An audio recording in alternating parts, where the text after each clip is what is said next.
I'd like to call to order the St. John Municipal Sanitary District meeting for November 21st to order. Can we all stand and say the pledge, please? I pledge allegiance to the flag of the United States of America and to the republic for which it stands, one nation, under God, indivisible, with liberty and justice for all. Roll call. Jim Zarnik, Present. Kim Kroll, Here. John Schaefer, Present. Patty Simstermerchuk is absent, Joe Wizawati, Present.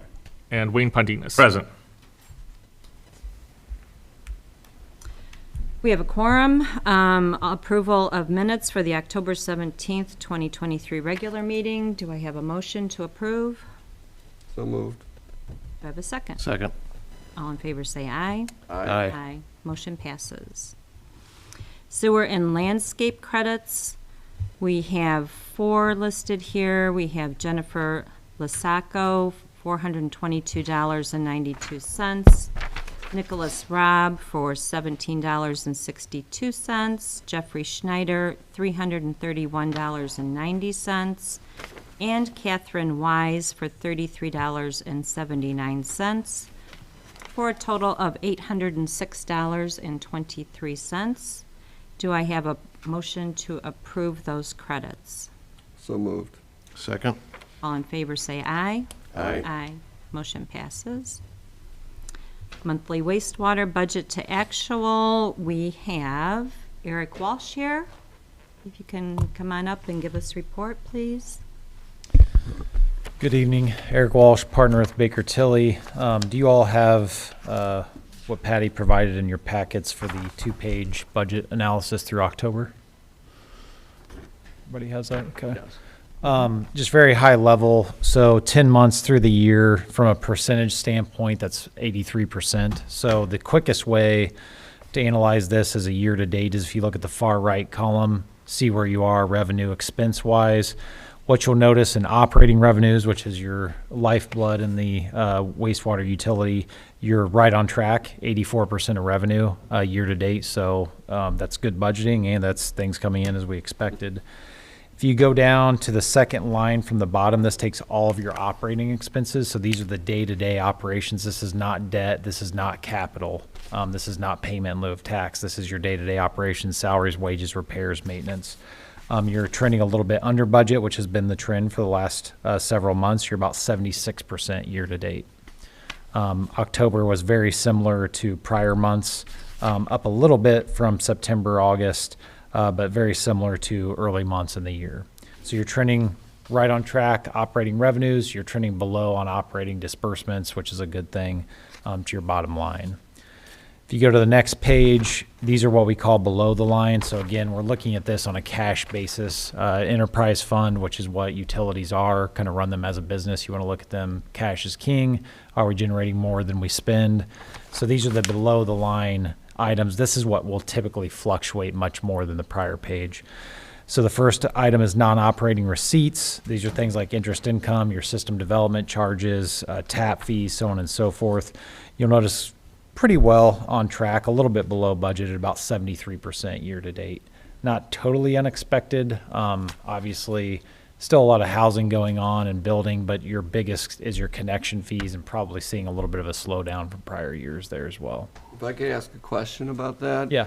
The wastewater 36-inch transmission line, just what is that? And that looks like it's lagging a bit. So that is also, and Joe, you may, or Wayne may also want to help me out here.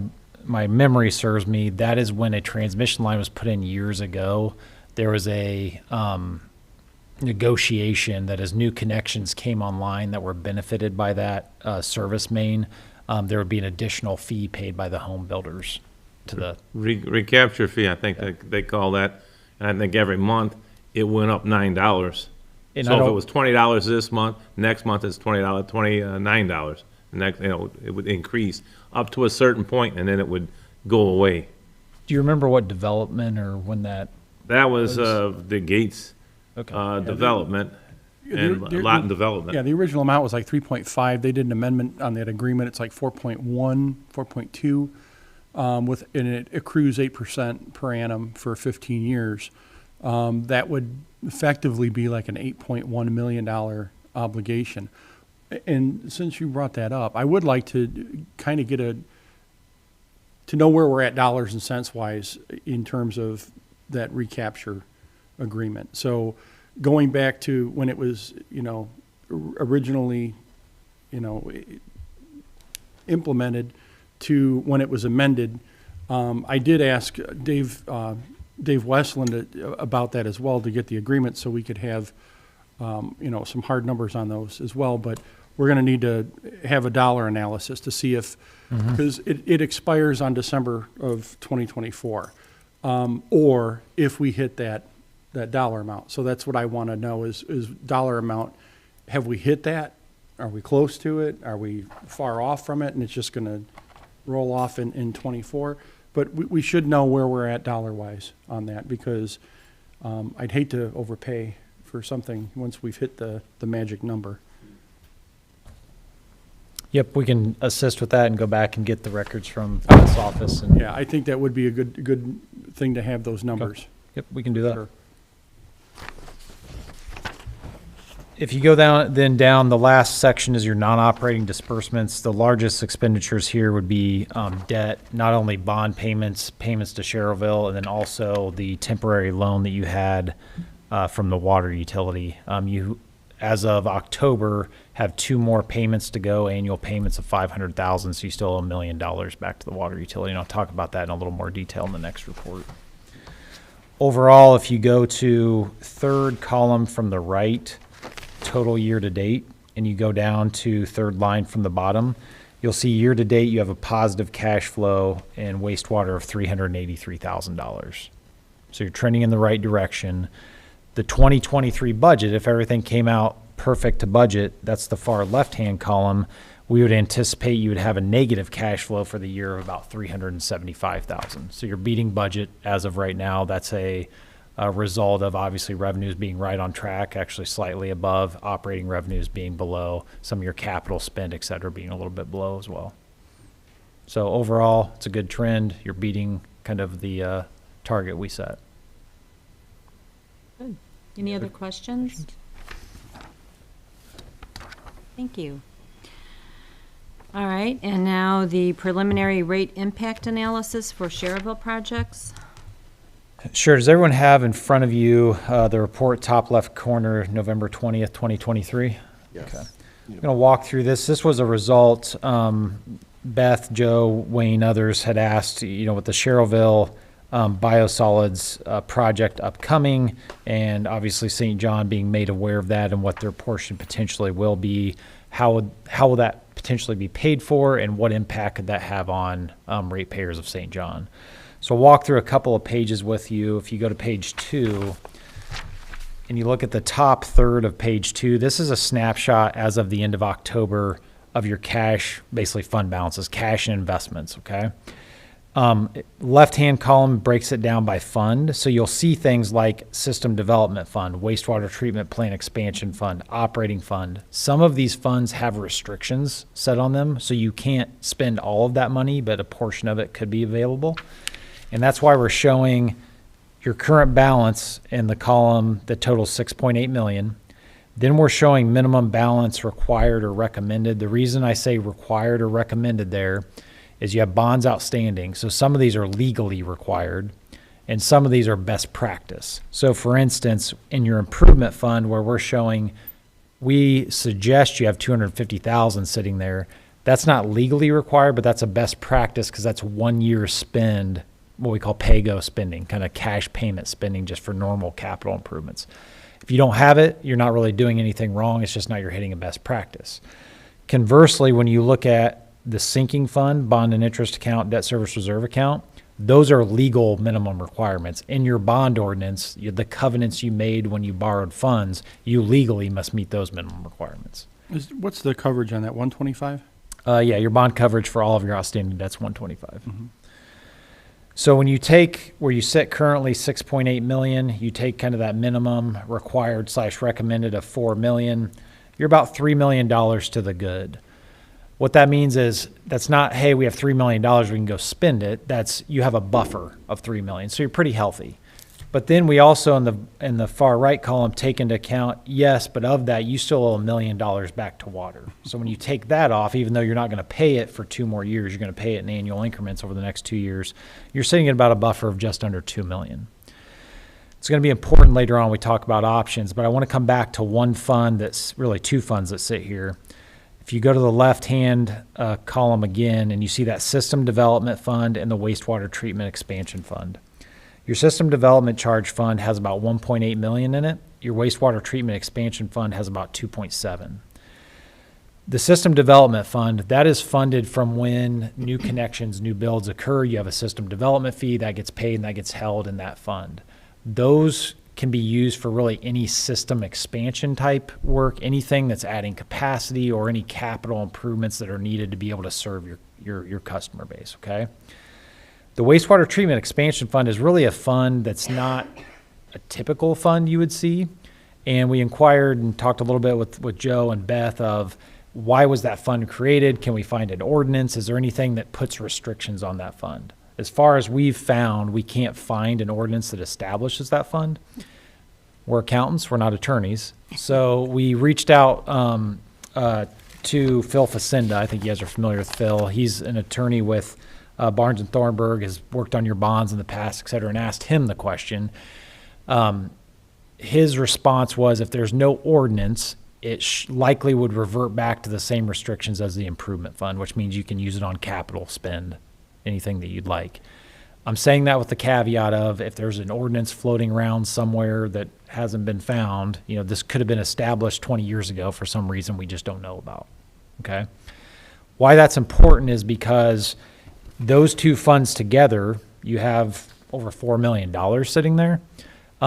Potentially part of those could be used, depending on which scenario you prefer, to be used for this project. Those are the 2 I would go to. I wouldn't go to your operating fund. You can't use your sinking fund. You don't have enough in your improvement fund.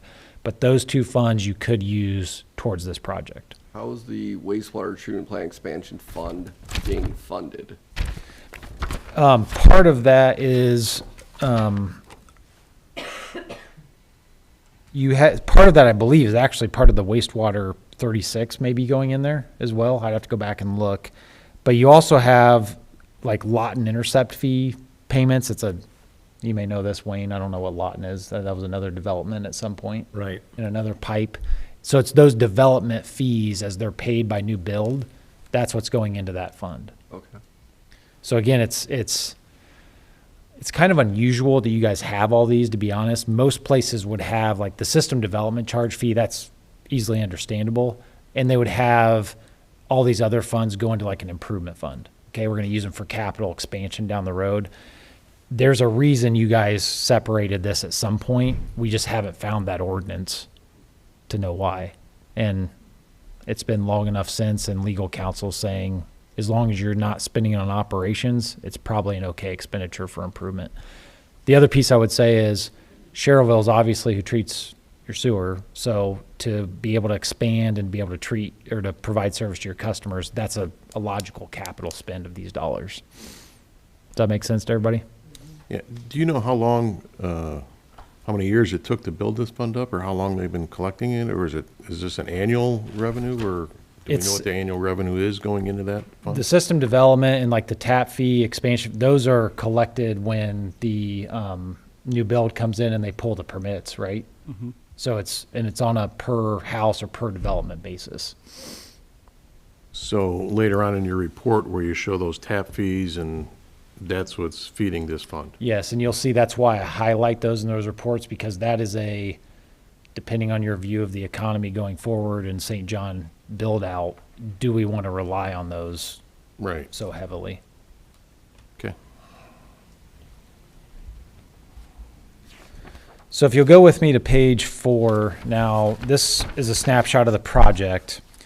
Left-hand column under Sherrillville project, you can see the different pieces. Obviously, the biosolid storage building is the largest at 5.7 million, but there's also several other components to this.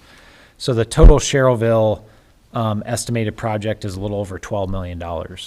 And keep in mind that with respect to what Eric's talking about here, all of these are not expanding capacity. These are just maintaining what's there.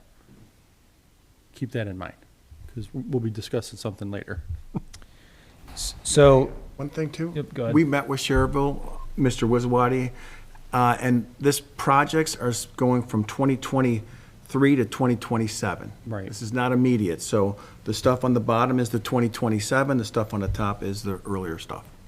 So, so you're saying this project, even the biosolids isn't going to happen until 27? no, sir. The biosolid's gonna happen first, Okay. Right. so. Okay.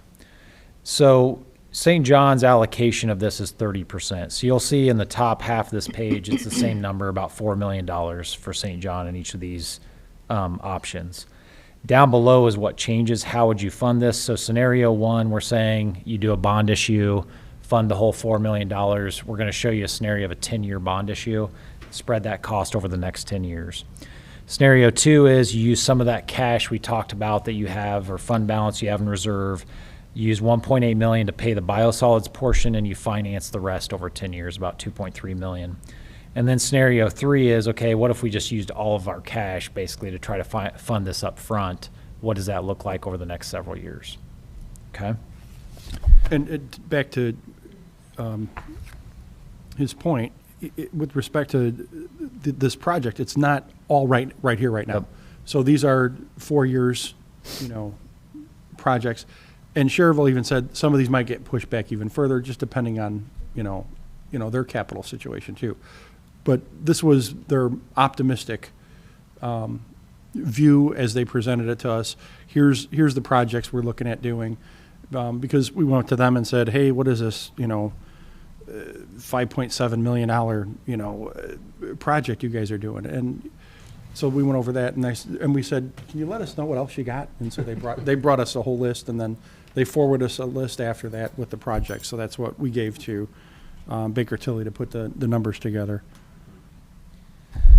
So if you go to page 5, this is going to be scenario one. So this would be the full project allocated to St. John, funded with one bond issue.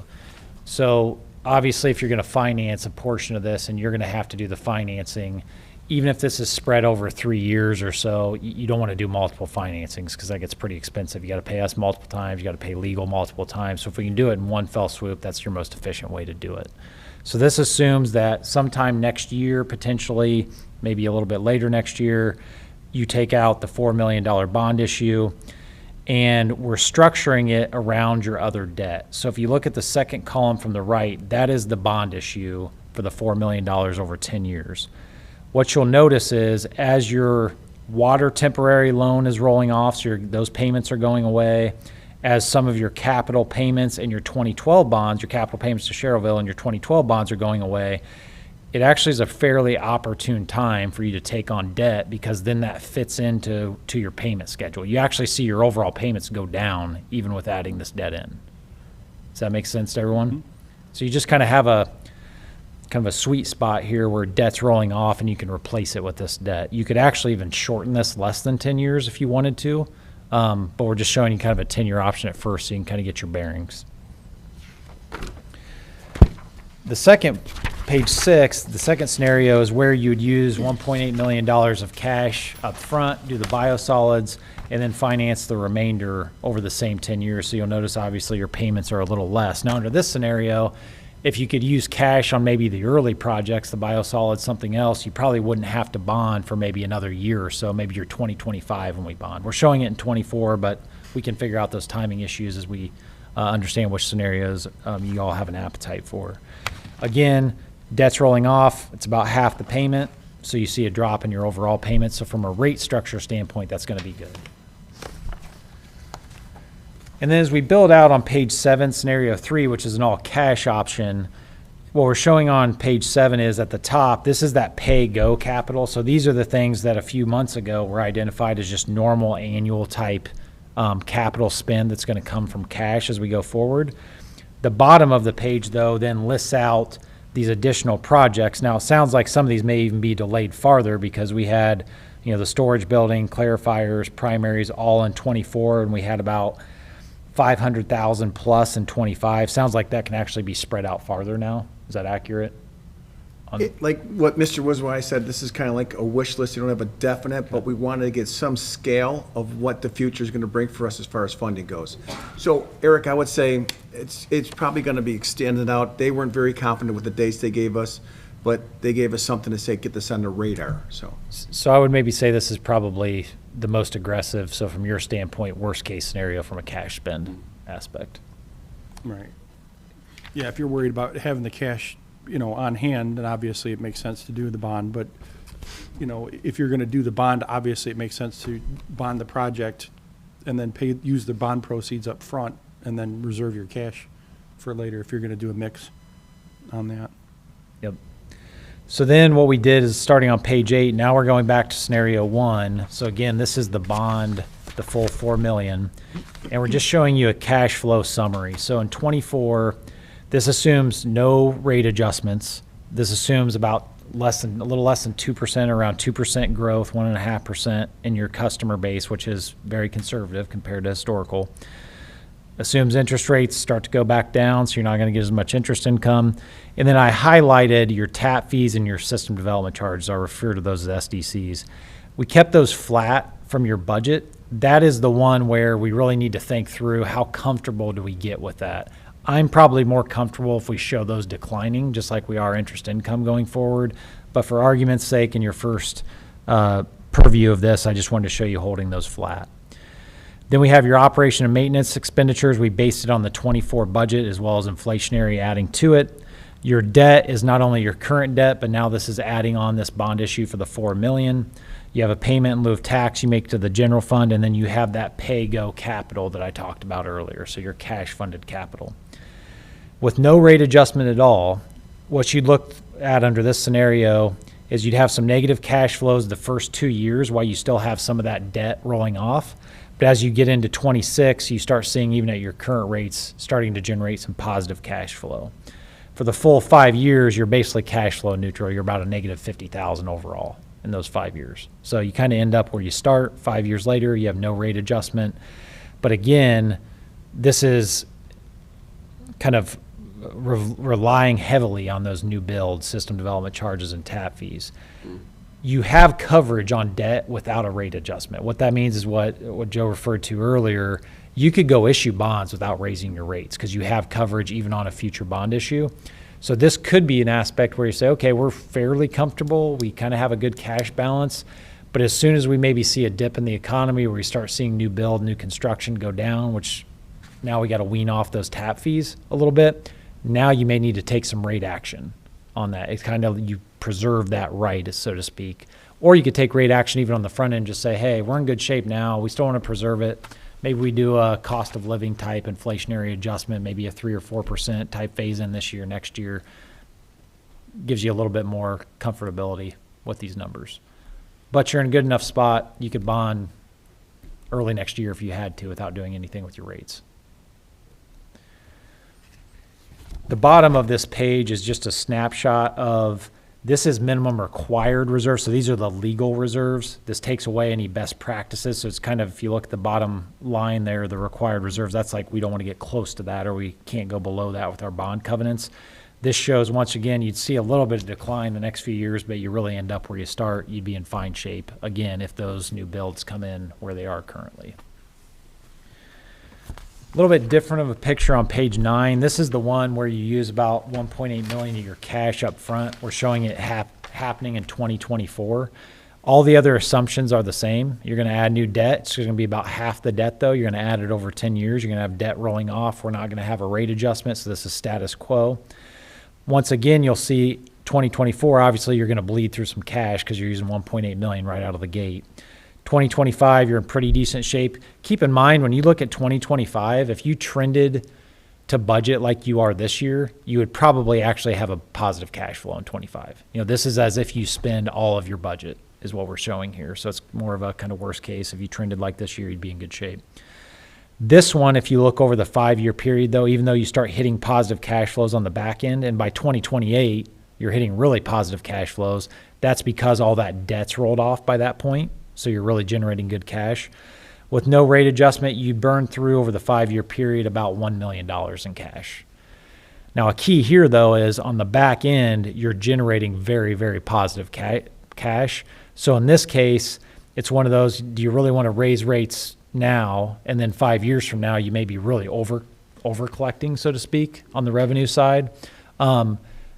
But with the caveat there, in 5 years, my guess is there may be other things come down the pike that you're going to have to pay for that we're not aware of Sooner now. rather than later, just so you know. Yeah.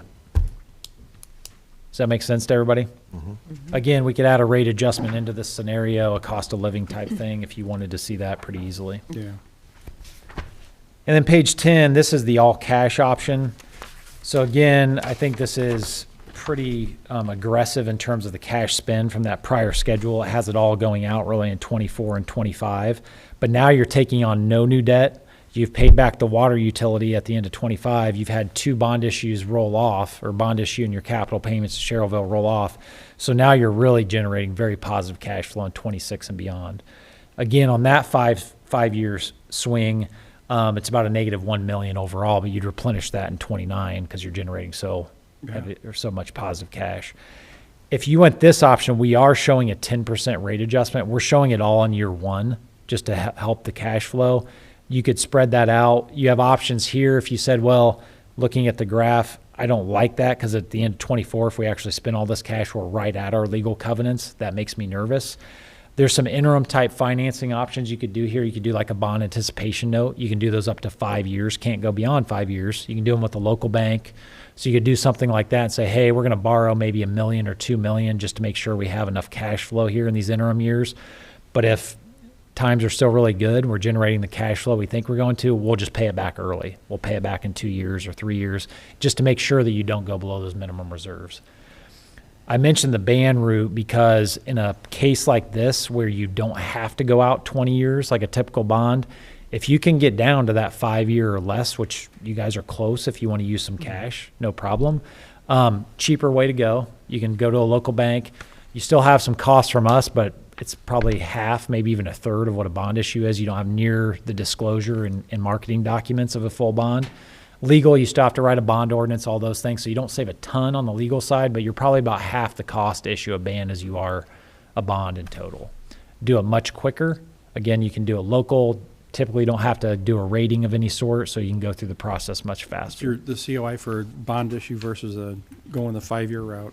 When you take bond counsel, legal, our fees into it, because bond counsel doesn't change much, they got to Right. write the ordinance regardless. You're probably talking, if you get a rated bond, go open market, because that's going to add another 20 to 25K for the rating. You're probably talking overall in that 125 range on a bond. On a ban, you're probably talking more in the 50, 60 range. Yeah, that's a big difference, yeah. A question regarding the required reserves for scenario 3. It looks like it flatlines at like $1 million. I don't know what that is, 300,000. 3 million. $1 million, right? Yep. Why is that doing that? You're saying on the required reserves? Yeah, line? 2026 to 2028. And then why it drops off then in flat lines? Yes. So the drop off is driven as that debt pays off. If you remember that sinking fund I talked about, now you don't have those bonds outstanding, so that actually lowers that legal requirement. And then it flat lines in 27, 28 because your bonds aren't rolling off. There actually is a slight increase there from your operating costs. You just can't see it because it's minimal. You just don't see it in the graph. But it's driven by the debt going away. The last page was just showing your current rate structure, page 11. Scenario 3 is the only one we're showing a rate adjustment at 10%, so it just kind of gives you an idea of your what those rates would look like. And that could be stepped up too, right? Yeah, that's where I was going to go next with it, Joe, was you guys are, one, you're healthy. Two, sounds like you have more time than probably even originally thought on some of these projects. Three, you're sitting in a very good position of debt and your water loan paying off, so you have an opportunity to replace that with debt without really having rate impact. I would suggest you consider something along the lines of, one, do we want to use any cash? That's kind of the first thing you probably need to decide. If you want to preserve cash and not use any cash, then we start talking, okay, could we still do all this with a ban, keep it at 5 years or less so it's cheaper for you, but as that other debt rolls off, you can pay that ban back pretty quickly. That would be the cheapest, probably most efficient route to go. But then 3, I would suggest, I mean, 21 was the last time I think you guys had any type of rate tweak. You know, we're getting far from that. And with inflation, you know, we suggest most clients every 3 to 5 years have small rate adjustments. That's how you do small incremental kind of cost of living versus, okay, we waited 10 years, now we have a 25, 30% rate increase. As I've told Wayne many times, none of those ratepayers come to the meeting and say, thanks for not raising my rates for 10 years. They say, why did you just hit me with a $10 increase? You should have just increased it like inflation. I would suggest you think of something like that. Maybe you have a 3, 4, 5%, maybe 2-phase type increase the next couple of years. So what makes me nervous, Joe, is what else is coming down the line that's not shown here? You want to go there? I just got a couple questions first, before we get into that. Go ahead. So and I'm not sure if you would know this or not, or we'd have to go to a different legal counsel. The actual wastewater district gets funding from the county, I believe, correct? Are you talking about the property tax side? Right. Yeah, well, semi-annually, you get a smaller amount. I think it's like 340K. 300,000, something Yeah. like that, in property taxes. Yeah. That's not included anywhere in this separate fund. Okay.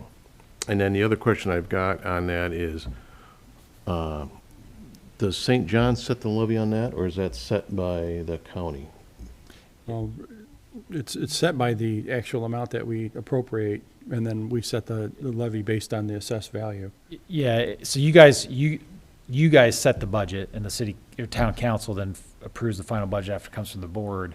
Then that goes to the county, but you can't raise your levy more than what the state allows you. So it's not like you can say, let's go get more property taxes because we need it. With the caveat, you could issue a property tax rate on a bond for a sanitary district. I wouldn't suggest that in this case, but you could do it by property tax. That's one of the unusual aspects of having a sanitary district versus a wastewater utility. Right, and, you know, because the only reason I'm wondering on that is because of the tap fees. You know, if you had the tap fees and those other fees, it's about $700,000. If you take that scenario out of this, because we're not sure where a building's gonna go, I think building permits are declining right now. It seems like a lot of builders are just sitting tight. So if that scenario was taken out of all this, how do you make up for that? Raise your wastewater rates. Well, and that's, or I didn't know if you Or- can look at the levy part or not, and that's, or does that, you know, how So would that factor in? So you can if you tie debt to it, because you could increase your levy to pay the debt. Here's why I would suggest not going that route. It's a good question. So your property tax obviously is based on the assessed value of your property. Right, What's driving this cost is your treatment provider share of bill. So it's really how much sewer are you sending, so to speak. So when you start basing it on assessed value to spread that cost to your constituents, you start to get out of whack with what's actually driving the cost. What's driving the cost is the larger users of water, which in turns into wastewater. So you could have you guys are mainly residential, so it won't get so out of whack, but let's say you have a $1 million home. Well, they're going to carry much more of the weight of this debt than maybe the same size or same number of bathrooms or same usage of water of a home that's 300,000, because it's going to be based on their assessed value at the million versus the house that's not as nice of a house. That really has no bearing on how much sewer you're sending in Sherrillville. no, and the only reason I was looking at it is, just like you pointed out, the assessed value of the house, the reason for doing some of these improvements is because of our capacity needs and things like that. It's because of the added housing and everything else that's coming in. So you want to say user pays, you know, if you looked at assessed value, so it maybe not hit the person whose home is lot less value, but people that have a higher home, they pay for that, and the reason they're getting hit with that is because all the improvements that are gonna need to be done to treat that sewer from these new subdivisions. I don't disagree with that. My counter, I guess, to that is if you really want the new development to pay for it, that comes through the tap fee and the system development charge. And I know those are going to start falling, or we anticipate they're going to start falling off, but if you try to then hit it through the property tax, now you're just really hitting the high value homeowners, whether they built today or they built 30 years ago. That's who's paying the aspect, and it doesn't line up with the cost driver as well, in my opinion. Yeah, I just wanted to Yeah. see what your thoughts were on that. Yep. No, that's a great question, actually, that a lot of times doesn't get brought up. But as a sanitary district, yeah, you do have that ability to levy a tax. Okay. Any other questions for Eric? So what action do we need to take? I don't think we take any action tonight, do we, Joe? No, there's no action required on this tonight. This was just a presentation to kind of let you know dollars and cents wise where we're going to stand on these. And then at some point, we're going to have to make a decision whether we move forward with option A, B, or C. And there probably will be an option D because we're probably going to be looking at a substantial capital project to improve the capacity at our current treatment facility, or as we've been discussing with the city of Crown Point, is an alternative source for wastewater, not treatment, but just to get rid of it. So we're going to be looking at a lot of different options. We were told by the town of Cherville that based on all of the developments that have been approved and signed off on their item permits, that they will not sign off on any additional subdivision approvals by the town. We were just told that recently, not formally, but we'll expect a letter to be coming on that from the town of Cherville. Is it a sewer ban? It comes down to the capacity of treatment, not the capacity of they can accept it, if that makes sense. So it's the treatment capacity that they're lacking. But what's our original contract? Well, our original contract, and based on the development that we have already approved with item permits, if every house was built in every subdivision that's been approved by the town of St. John today, we would be at capacity. And I think those numbers are based on a formula derived from, I could explain it. yeah, go ahead. So in 2022, you were at 76% capacity of your treatment plant allotted to you. So their plant is 8.75 million gallons a day. You get 30% ownership of it. It puts you at 2.63 million gallons a day. When we first got here, we were asked a question, is there capacity? And then I asked various people in Public Works in the town, and we're like, well, of course, we get a lot of it, but no one really could put the numbers on it. We looked at the subdivisions that are being built now, and we also have been doing analysis on your current wastewater flow going to Cherville. So we've been tracking what the I&I is compared to what the rainfall events are. And with that, we know what your average daily flow is. And in 2022, your average daily flow was 76% of your allocated amount.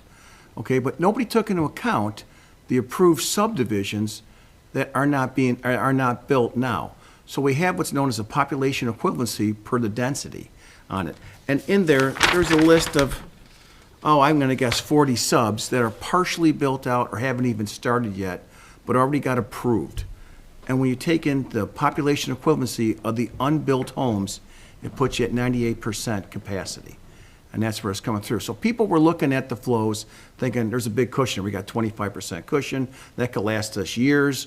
But not taking into account of who you already approved that isn't built yet. And we all could see the subdivisions that are partially built, and we also have other ones too. And then, so that triggered the first conversation with them. And the first conversation, when you have capacity, you could sell St. John if they needed it, the big if part. We weren't guaranteeing anything. And they came back and said, yes, they did. Then they reevaluated it a month later, and then they came back and says, we don't have any capacity. And then it came back to, if you want to expand our wastewater treatment plant for your developments, we will allow you to do that. I mean, currently you're 30% owner, you may go to 40% ownership of it on it. Or if we expanded capacity there, they would just accept the capacity and keep it at the 30%, I think was the discussion we had on that for the treatment. They cannot segregate the treatment. It has to be But I think that one was their influent, biggest- one primary clarifying. Right. Yeah, there's a train that has to go on through. Right, right. We're not gonna have like a set of tanks for St. John only. Right. It's gonna be a whole train. Right. And so with that, we looked at what they told us that you could be on the hook for between now and 2027. And it's about 3.9 million, we'll call it $4 million. And that's part of your agreement. That's not part of the future expansion. That $4 million is just to service the people you have going there now, being 30% owner of the wastewater treatment plant. Plus all the subdivisions that are approved Right. as of today. So with that, we came up with some ideas, and I'm going like along what John was talking about, and Eric, you could chime in on this. I know it's the first time you're hearing all this, but in reality, this new treatment plant expansion cost should be borne by the people that are using it, and we believe not by the residents. And so we need to look at tap-on and impact fees, how we're gonna get the money back on it. And then we also looked at the possibility of segregating some of the sewage that is south of 109th, going to Crown Point, because they just finished their 10 million gallon treatment plant. So they have capacity there. And the intent is that we get some ideas for you to look at and do a net present value analysis on it, on what is more cost effective. You may not be a partner on the Crown Point wastewater treatment plant. You may be a customer. You're currently a partner at the Sherrville wastewater treatment plant, and you know what your rates are there. At Crown Point, they have an ordinance, if you're outside the municipal limits, you will pay 125% the current rate. So this is very, very complicated now, I could tell you that. But it's a good thing we're finding out now and not when you're over the capacity. If you're over the capacity, you gotta pay a penalty of 25 cents a 1,000 gallons for perpetuity. You know, so whatever your rate is now, there'll be another 25 cents put on it. And it could be a part where they could say, we can't take anymore. And they've kind of indicated that now. I do believe that there's a possibility to horse trade here. When I say horse trade, there's some developments that just stalled, that stopped, that don't have any anticipation of going soon. We may be able to move their PE allocation onto somebody else. But right now, everything is in flux, and we're looking at the various options for you. And we know everything is dependent on money. That's what we know. I mean, when you get wastewater treatment from wherever you get it, wherever's the most cost-effective for the residents, that's what we want to give them. So that's where we're at. And honestly, I think having that, and this is why we explored the option for Crown Point, is being a customer of Crown Point might not be a bad idea, even on a shorter long-term basis. As we build out capacity, or at some point add additional capacity in Sherrville. So we're going to have to take a look at it, a whole lot of different scenarios on how that's going to look. But you're not talking something that's going to be cheap. It's going to be pretty expensive either way you go with it. If Crown Point's willing to do that, one, they likely would probably have you guys pay some buy-in fee, almost like a system development charge for you all to connect into their system. But two, I would strongly negotiate with them to not be the retail rates, what you were talking about, to get a wholesale rate. In fact, we brought that up because we're like, we're not paying that. Yeah, because for the board, the difference between wholesale and retail is you're a retail customer at Crown Point. You're using Crown Point's collection system, the pipes in the ground, all that. As a wholesale customer, all you're going to be using is their treatment plant. So you should really only be paying the portion of their rate that is for treatment, not that other stuff. Eric, that's an excellent point, and that was brought up in the meeting. Yeah. And the chief of staff was there, the mayor was there, and the attorney was there, and they said they could look into that. We brought the same thing. You're not dealing with 1,000 customers, you're dealing with one customer. There's one single bill going out, and that's all you're gonna do, so. But everything is in flux. We just gotta look at what the numbers are going to be. And it's all coming about now. So with the current subdivisions that St. John has approved. And they have received their item permits for those projects. Has Sherrville approved those? Sherrville signs off on the item permits. That's what I want to Yeah. make sure. So Yeah, whatever's been approved now, is good. Sherrville can take. It's just that any new subdivisions, Is going to be challenging. And like Tom was saying, maybe there's some horse trading that we're able to do. That's something we're going to have to take a look at. But in the meantime, we're going to have a definitive timeline to present to Sherrville to allow that to happen, because they're gonna want some assurance that either we're expanding or we're working on another connection. I mean, they're gonna want some assurances, I'm sure. And the other thing too, we've talked about the I&I. If you remove the I&I, you build up capacity. The amount of capacity you need, the area south of 109th is 2 million gallons.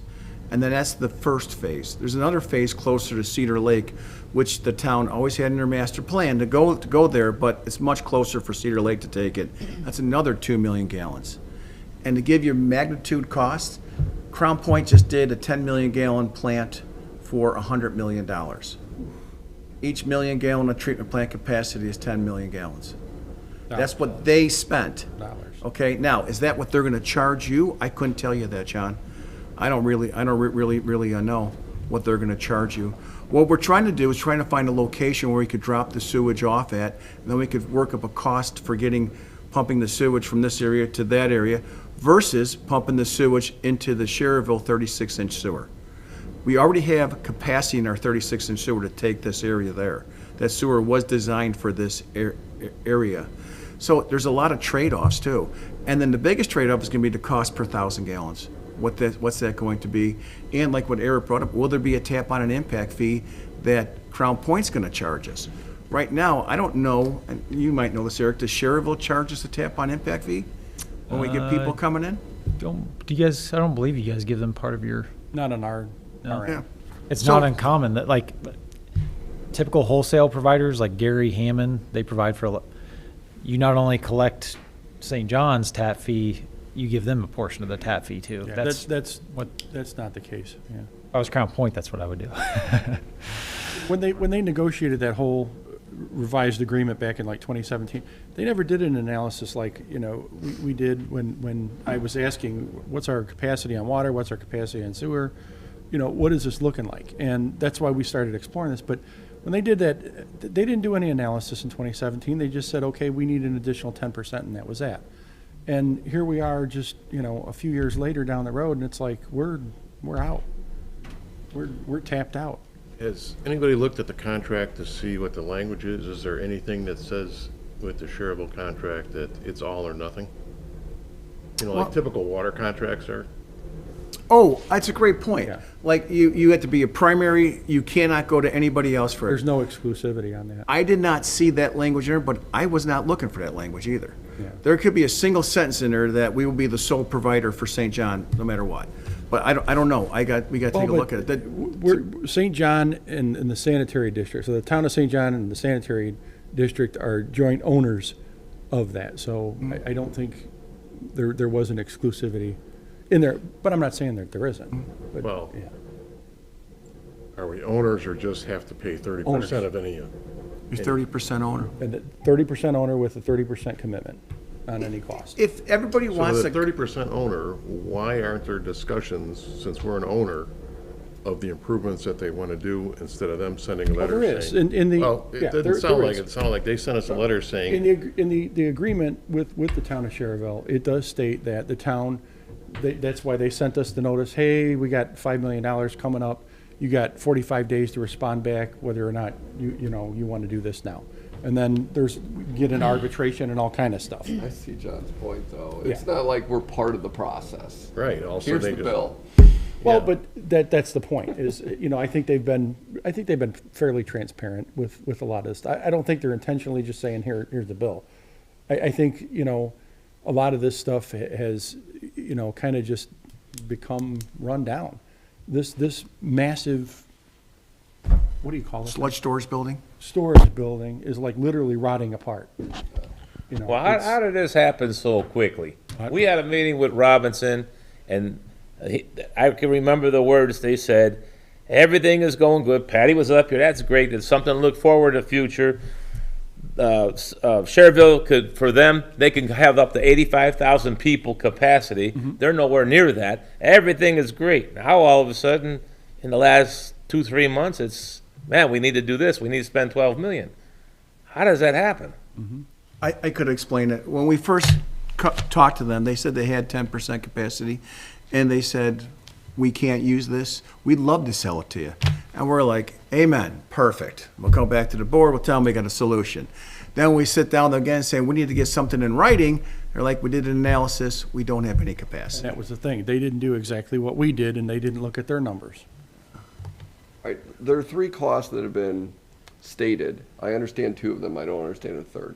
So the $12 million, I get that, right? And then this payment for increased capacity, whatever that's going to end up being, right? I get that. Somebody said something about an additional $4 million. What is No, that? It's not 12 million, you're paying 30% of 12 million, that's the $4 million, Jim. Their total nut is $12 million, and your 30% is They're at 4. 8, we're at 4. Yeah. Okay. So the 12 million is the entire project where you're paying 30% and Sherrville's paying 70%. Oh, because I see the 12 million on the Yeah. scenario. That's the total cost Yeah. of all of the stuff that they listed. And again, that's not all gonna happen next year, that's gonna be over time, and a lot of that stuff may get pushed back due to their funding limitations. In the analysis. Oh, I gotcha. Yeah. So then the St. John allocation has been reduced to Right, 4 million. that's the 30%, yep. Thank you. Is there any analysis to the point of having the seat at the table at the growth rates of St. John versus Sherrville? At what point is St. John 50/50 potentially on the usage of this plant? Are we ways from that, or is it? Well, if we had the additional 10%, that would have got us through, over the hump, and it'll put us at a 40% ownership of it, on it. Sherrville's not sharing where their capacity is going, and nor are we sharing, we can, we got it here, where the capacity, all they care about is the flow coming in, and what is that percentage of the total flow on it.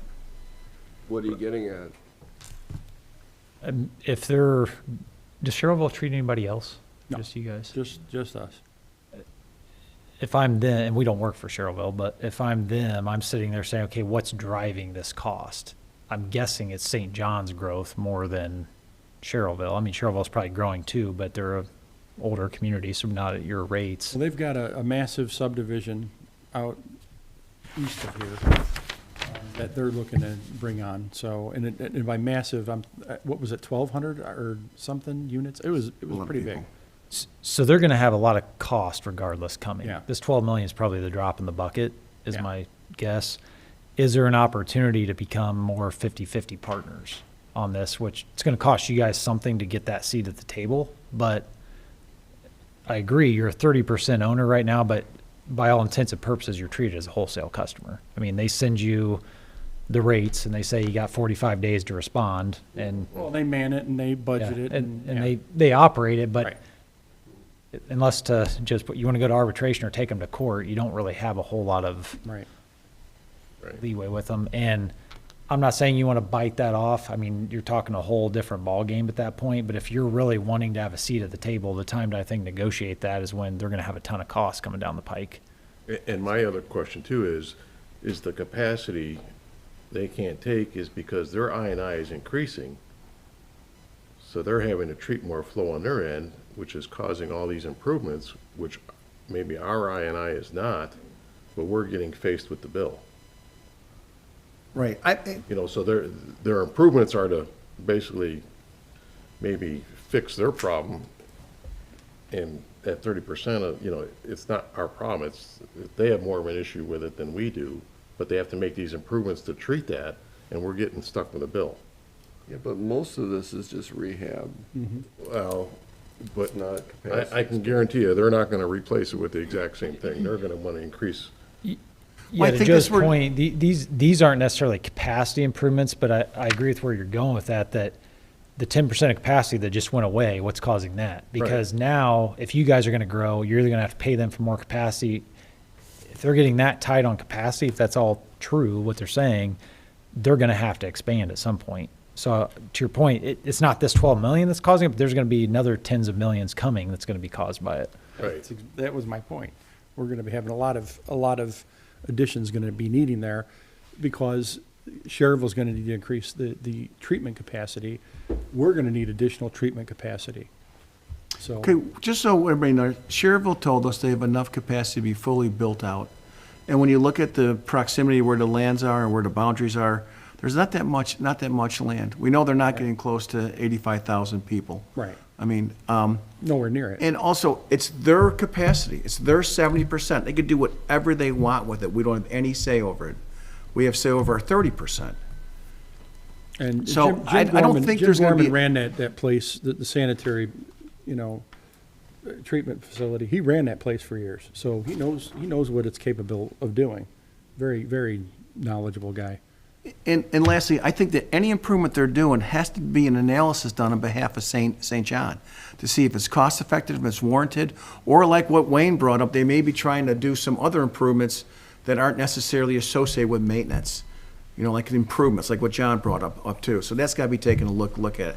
I looked at the sludge building, it's a miracle it's standing, that's all I can say. It is. It is. It's almost fearful to be inside the building. But my question on that disgusting. sludge building is, they're building a building to replace it, same size, bigger?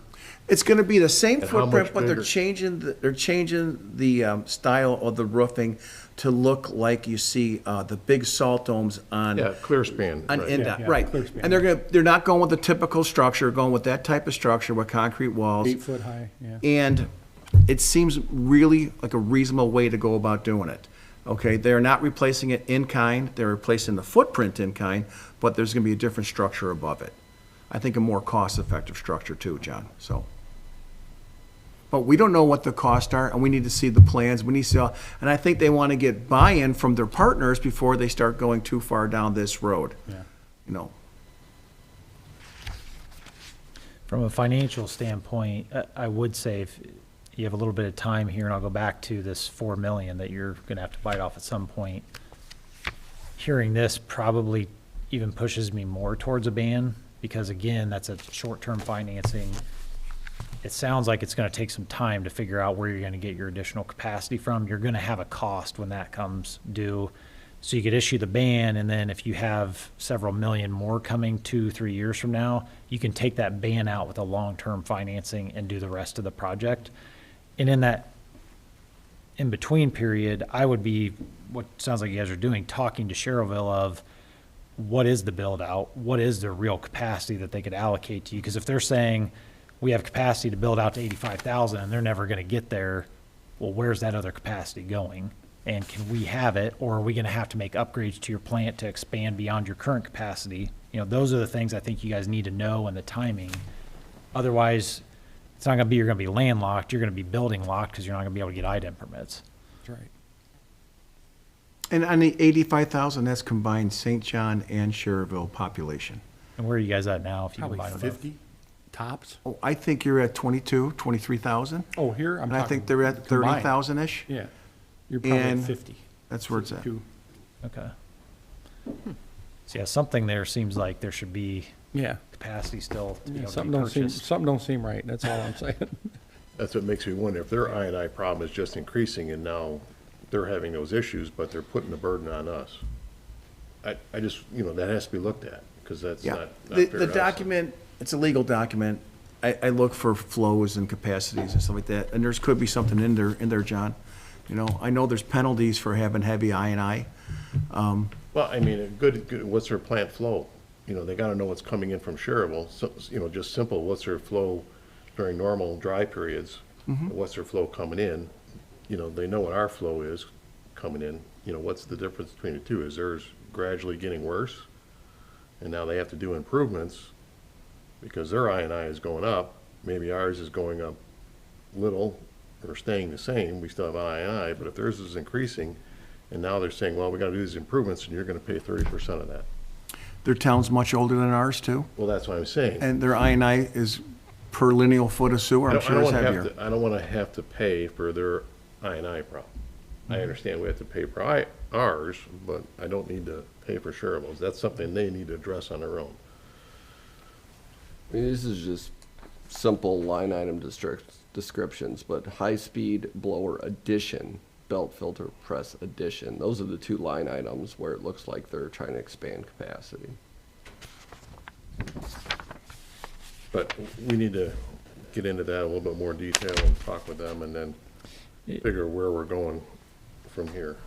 Yeah, Well, because you're going to want to know that answer because that's going to be costly. And before you do a long-term bond, I would try to figure that out. And Right. obviously, I'm not an engineer, I'm not an attorney, but from the numbers standpoint, just pure negotiation would tell you they know you're at build-out capacity right now. That's a good position to probably be in from their standpoint to negotiate. Right. You have to have some place to send it. Yeah. Okay. Well, Eric, thank you for everything. Yes, other thank you. questions? Great presentation. Thank you. Thank you all. I got one question, maybe not for Eric, but for the board. What is this, if there's a ban on building, what does it do for businesses that want to come in? We got an industrial park that's going to come in, does that put that to a kibosh or what? It's all the same. It's just PE, it's population. I mean, it's, it's maybe one or two business that might come in, but will that affect them? Yes. Well, they still have to get permits, don't they? Yeah, and I think those will be a little bit less than bringing in the whole residential subdivision, for sure. Like if you're bringing in a McDonald's store, I mean, you're talking restrooms, stuff like that. You know, you're not talking, showers and lots of people, so. But your PE changes with food establishments Right. compared to residential, so you have greater PE with, and that's all part of the treatment process Right. that they look at. So it could affect, we just need to find out if, at that point in time, where they're at, and it may have to be some negotiations there, being that it's how big of a development, what it is it Yeah. just a single small lot And I think development? early on, we'll have those discussions with Cherville, in terms of, maybe we do horse trading or whatever on some of those projects, because we're not at capacity today. We're not at max capacity. We're, based on the approved subdivisions, yeah, we're probably there. But today, we're not. So we do have time, but, I don't think Cherville is inclined to, sign off on item permits without having that additional capacity. So we're gonna have to come up with some kind of solution on that, for sure. Okay. Do we need to talk anything more about Cherville Biosolids Storage Building, or did we do that? No, I think we did already Okay. kind of touched on it. That's the $5 million project that we were discussing on there. 1.8 million is what St. John's share is, Right. not the 5 million.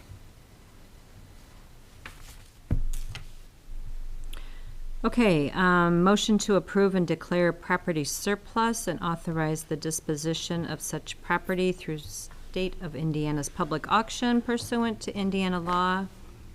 There's a 2003 Generac Power Systems generator and a 480 volt to 240 volt, I'm assuming that V is volt, step-down transformer for any proceeds to be received by the clerk treasurer. Joe, can you tell us a little bit about that?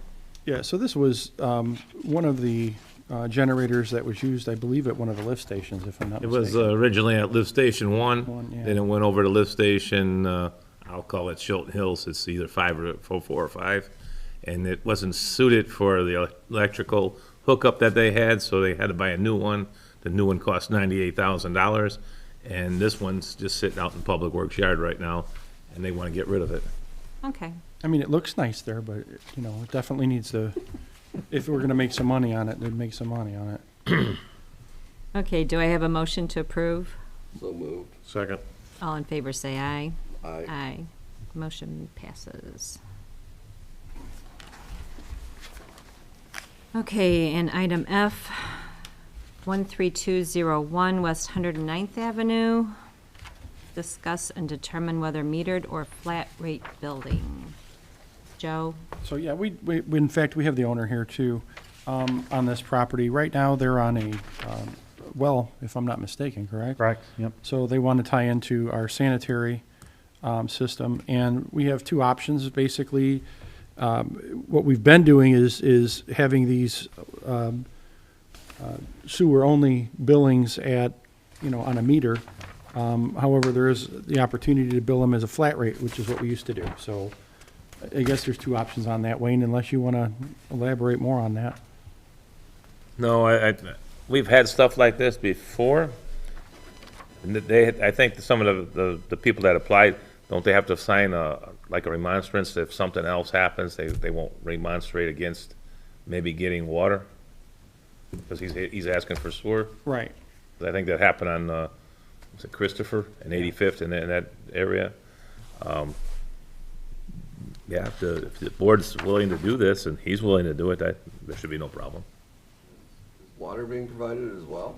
No, just I applied to get a permit for the sewer only, and I have, well, it's an 1874 farmhouse, a very old farmhouse. And yeah, I actually have the permit in hand ready, and as I was walking out the door, she's like, "Hey, do you want it metered or flat fee?" And I said, "I would like it flat fee." And she's like, "Well, you're gonna have to go before the board at 5 o'clock on Tuesday night and tell them why you want flat fee." So I just was bringing that up, hopefully to get a flat fee for this, because a lot of the water that I use on this property is not going down the drain. I have a lot of vehicles. I do a lot of watering of plants and stuff like that. So a lot of my water usage from this well is not going down the drain.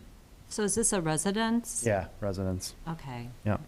And the water, can you just describe what the water usage is? Yeah, I wash 5 vehicles. I have a lot of equipment at the residence. I do fertilizing, and I fill up my tanks from this. So I fill up a 240-gallon tank once a day in fertilizing season. So a lot of the water from this well is not going down the drain. Is this but you said it's a residence, not a business? Right. So you're doing that for your own personal, No, I run my business out of the barn in the back, so, okay. Yep. So there is a business. yeah.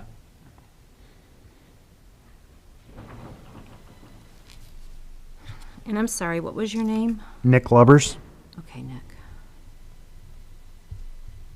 Any questions for Nick? So we have an unmetered rate, both residential and commercial, right? It's established, because I'm seeing that in our, in the handout that Baker Tilly gave us for the rate increase. I don't know, do you know, Kim? She said it was like $30-something a month for the flat fee rate when I was pulling the permit. The single-family residence unit, $29.91, which is the same as commercial for the first 3 employees.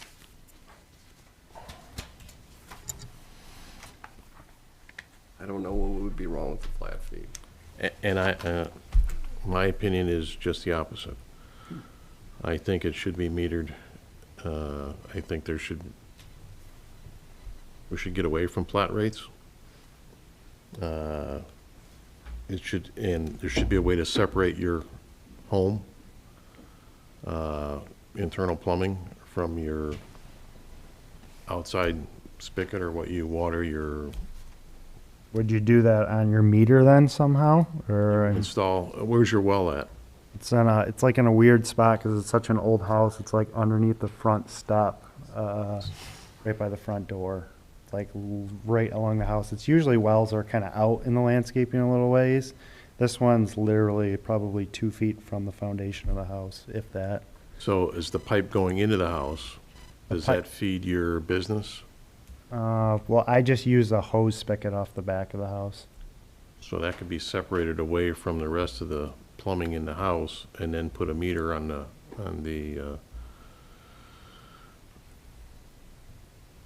the stuff that's going into the house that's used for toilets, laundry, everything else.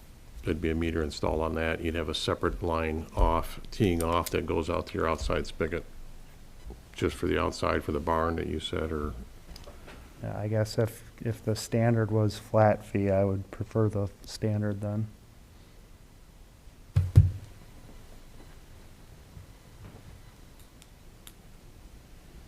So, why the philosophical change? because I think in the future, you're gonna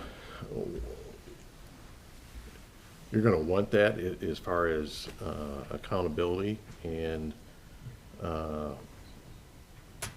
basically making it fair.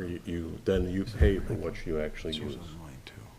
for sewage treatment. Joe, are there other residents around that are on flat fees? I believe there are. Yeah, there's the laundromat over here by Dairy Queen. There's the one that you have in front of you, that one. There's maybe a couple more. And those are businesses, though? Well, the laundromat's a business. This one isn't. But you want to have, like, I would kind of agree with John, you want to have some accountability. Where's the water coming in? Can they change the pipes like what happened before? I mean, where do you go? You go flat, and that's what we did, and what happened? Yeah. They took advantage of us. You know, They bypass the meter. Well, yeah. They could do the same thing in any Yeah. case.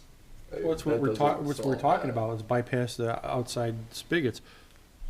To me, that's, you're bypassing the thing. If you're gonna put a meter on it, it should be Should right be when it right, comes right in. where the well comes Right in, when it and comes in, yeah. not way in the back, and right. it's happened. There's houses that have 2 meters that have, they can take the levers and make it go through the house meter, the sprinkle meter, and just, you would never know. Yeah. This house is so old, that's why I was kind of going for flat fee, and like I said, we would have 2 bathrooms, and I guess it's me and my wife and 4 little kids there. That's about the only water usage that would be going down the pipeline. So I think the clerk's office, they calculate, average house of 4 is 7,200 gallons a month.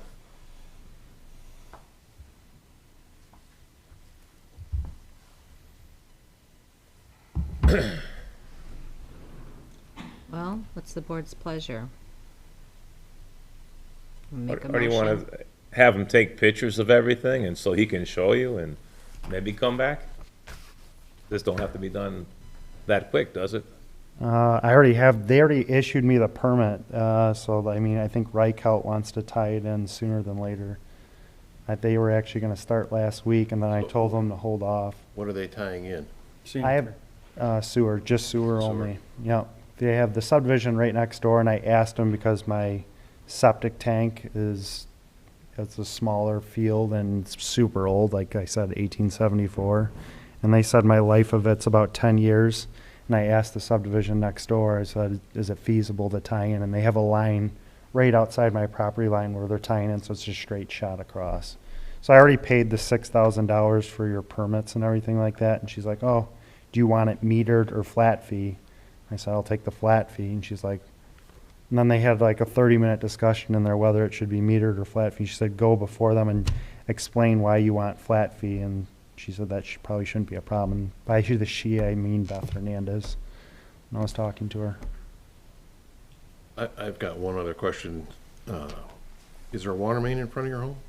A water main. Mhm. There's a water main on 109th where they've been working underneath the street. I'm not. But nothing in close to your house? I don't know. My house is way off the road. Like I said, it's behind even the church off 109th. If you know where Cornerstone Church is before you get to Shoe Corner, I'm way off the road back there. And the water main, I believe that they're tying the whole subdivision is actually on the other side of 109th. So this is where they're building a new subdivision right here, and then Right. there's homes gonna be backing up to this. So his driveway comes in here. Oh, I see. That. Gotcha.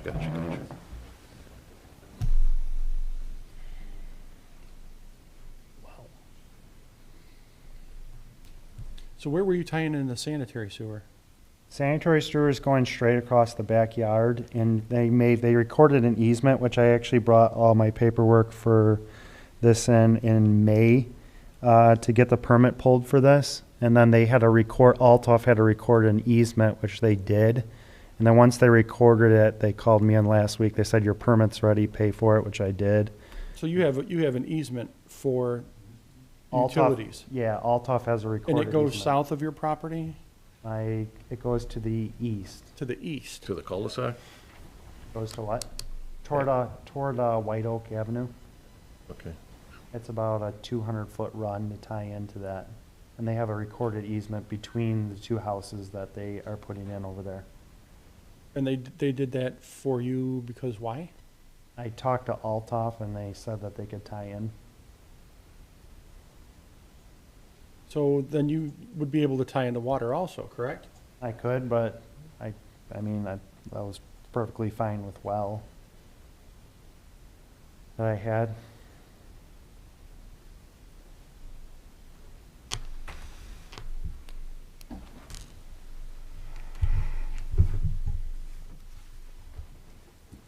We got a split vote or anything? Well, I don't think I have enough information to make a decision. What else would you like? I just don't understand why would you have a well and not tie into the water? I guess just personal preference. We have no problem with the well. And why the flat fee? I guess, I don't know. I think I'm just a little bothered that there's a business on there too. It's zoned agriculture. I just use it for landscape equipment, just to store it. To store. I thought you said you were working on stuff and, Well, I mean, yeah, we have 2 employees, so it's not like a huge thing. okay, so, I don't know, Kim.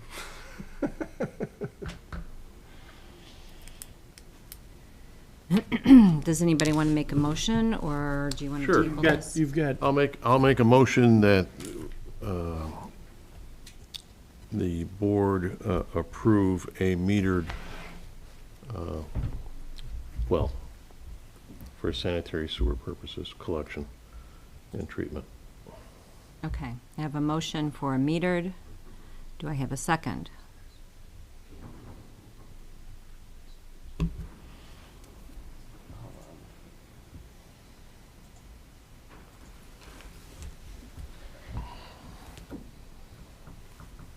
Could I pause? Sir, so if we would require you to put a water meter on, what would that do to the process at this point? What kind of delay are you looking at? What kind of, I think that they would probably have to reissue me my permits back, because I already paid for the permit. Because I think there was a separate, they said like a $200 to $500 fee to put a meter on there. And then I guess Reichelt would have to somehow put a meter onto this process, which could delay the whole thing, because if the ground freezes, they have to dig an 8-foot deep trench all the way across my backyard. And I think they wanted to do it prior to the ground freezing, which is why I tried pulling the permit back in May. So, yeah, I have the permit in hand for the current work, and basically I was out the door already and ready to get this work. I tried doing everything officially and legitly. And then she just said, hey, are you on a flat fee or metered, when I was walking out? And I said, I'll take a flat fee. She's like, well, you should go before the board on Tuesday and ask if that's okay. And I said, all right, I'll show up on Tuesday and state my case for a flat fee, which I guess is the standard. Yeah, I think I would go more with what Wayne said. We've already done the flat fee before and we've gotten in trouble, so. but again, it could be, the plumbing could still be bypassed, right? So I don't know if that eliminates that concern.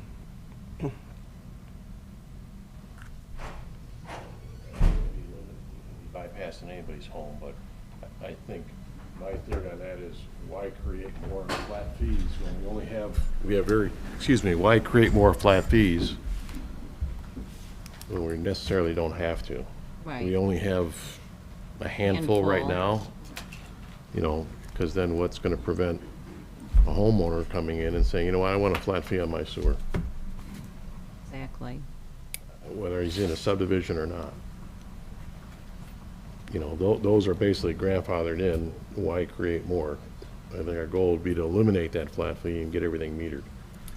But this is an existing residence, so that's, But he's tying in, he's on a septic and he's tying into the sanitary.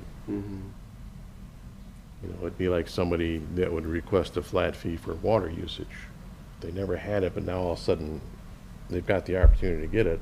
They've been on wells, and now we give them a flat fee for, you know, I think you want to get away from that and go to metered. My theory. It's just a little bit more connected, I guess, if somebody wanted to connect to the water system, okay, well, those are water improvements, you're extending a water line, put the meter on, right? Here, He's connecting a sanitary, he's laying a sanitary sewer. yes, but now he's gotta do water improvements. and He's just we're got to gonna put be- a meter on for what he's using in the house.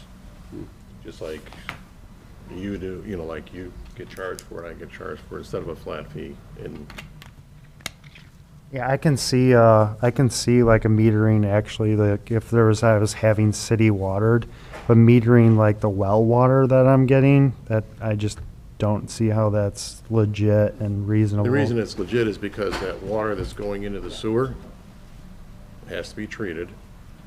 And depending on if it's a flat fee, depending on how much water is going into that sewer,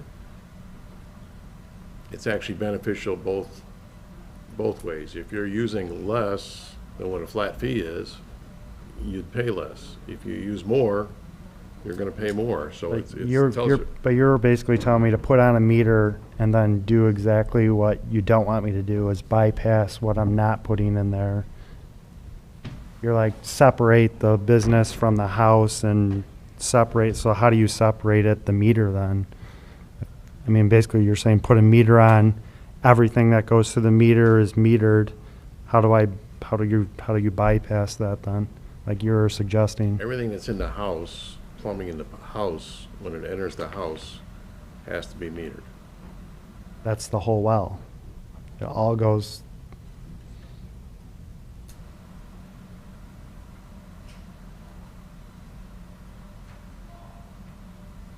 Yeah, But which- any connection that's coming off that well to to go back to the barn or wherever it goes. You're saying I have to dig up the front of my house and put a different connection to water the barn, and that wouldn't be metered then? If it's not going down the sewer, it's just like irrigation systems in a home, sprinkler system, those they have. This house, like I said, is 1874, so it's super old, and I use it to irrigate my whole lawn too. I'm just explaining what my theory is, it's, you know, You know, John, there's a couple of houses that have what they call a deduct meter. yeah. But I think that's even more complicated. Yes, I agree. I think it's more complicated. Yeah, you don't want to do a deduct. No. It's too much work for the finance to keep that straight. We get sprinkling rates in the summer, right? Right. I mean, that's the point of that. All right, we've got a motion on the floor. Is there a second? Second, All right, motion and a second. All in favor, say aye. I, Aye. Motion passes for a meter.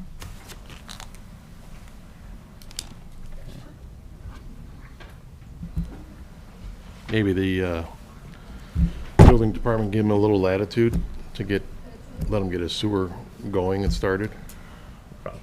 I don't know. I can't make that call, but. And then give him some time to get his meter hooked up. Yeah. Okay, reports and correspondence. Mr. Nangle, Robinson. Okay, so, as you know, Acorn is going along great. We're gonna be finishing up the sanitary sewer in a couple of weeks. We have to wait 28 days once it's installed for do a mandrail test. At that time, we're gonna pull the lift station pumps and controls out, and we're gonna have the control panel that's brand new there delivered to Public Works. Then your lift station will be gone, you'll be going by gravity from then on out. And, the residents seem happy, everybody seems okay with it, so we're proud of it. When do you think it's gonna be done? It's gonna take about 2 more weeks before we can do the mandrel testing, as to see if the pipe turned oval, and it probably won't. But you have to wait 28 days. And then that 28 days is gonna be in a couple of weeks, and then that's the last part of it. Then when that's part done, we're gonna allow sewage to flow through the sanitary sewer, and we're taking the pumps out of the lift station and the controls, and, there's another control panel that's old and has to be removed and so you can improve the appearance too. And the best thing about it, you're not gonna have a lift station to maintain. or pay for power, or pay for maintenance, or go emergency repairs on it, so. That's the one thing that I have. That's it? Okay, thank you. Wayne? One of the panels that they're gonna take out, that is a SCADA panel, so that can be reused in another, lift station, so there's no waste there. Cool. Yeah, just to build that, that's the ones we delivered to Public Works. The other ones are antiquated and abandoned before, we're gonna be putting those, disposing of them, so. Like what Wayne brought up is that we paid for money for this panel, it's less than a year old. It's gonna be perfect for a repair panel or to be placed somewhere else in the future. Another lift station goes in, they just put it on the wall and it's set up, it's all ready to go. Cool. Wayne, do you have anything else? No. Joe? Nothing this evening. Thank you. Payment of bills, accounts payable voucher dated November 21st, 2023, representing payment for payroll purchases, supplies, equipment, services rendered to the sanitary district in the combined total of $31,617.73. Do I have a motion to approve? So moved. All in favor say aye. Aye. Aye. Motion passes.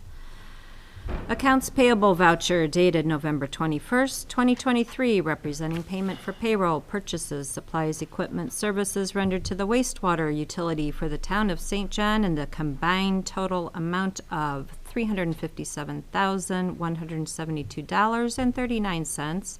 Do I have a motion? So moved. All in favor say aye. Aye. Aye. Motion passes.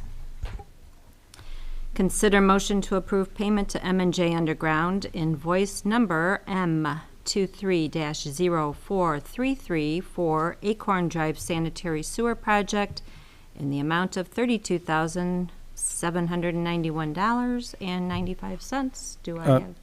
If, before the motion, if you could also state in the motion as a progress payment.